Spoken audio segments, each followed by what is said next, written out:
Our engagement begins by paying tribute to the author behind the literary prowess of the NLT, the New Living Translation, section heading, An Example of Just Punishment.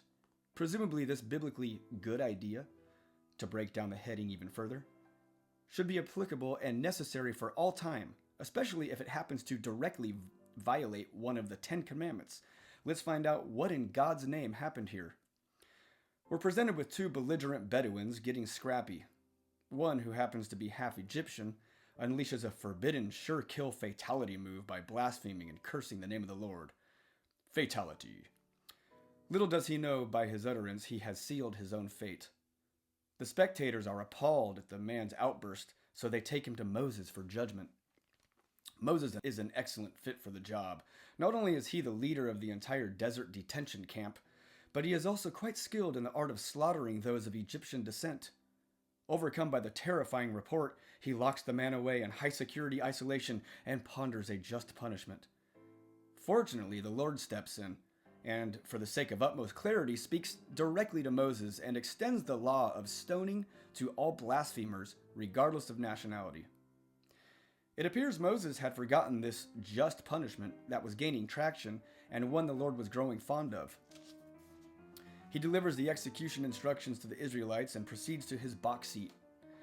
A far cry from the skybox seats where the Lord has year-round passes in perpetuity. In preparation, they emulated their new God-given invention of the scapegoat and created the first scapeman. The witnesses had become unclean just by hearing the man's treacherous words, so they laid their hands on his head to put that guilt back upon him. Upon the completion of the magical cleansing of their sorely defiled ears and mind, it was then time for the whole congregation to join in stoning the man to death. It's no wonder why this disgusting and detestable murderous act of brutality on behalf of the Lord would lead to great measures in avoiding saying or writing the name of God. In time, the Jews would write Adonai, Lord, instead of Yahweh. Instead of God, they would write G-D or G-D. They would refer to God with names like the name instead of saying God. If you're anything like me and in need of some serious comic relief after this serious insanity, just read the brilliant insertion of verse 17. And he that kill any man shall surely be put to death.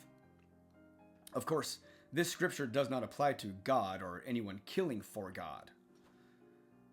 Well, dear brethren, let's conclude our devotional by kindly adjusting the NLT section heading, Divine Security Illness, or BS, broad statements of bloodthirsty barbarians.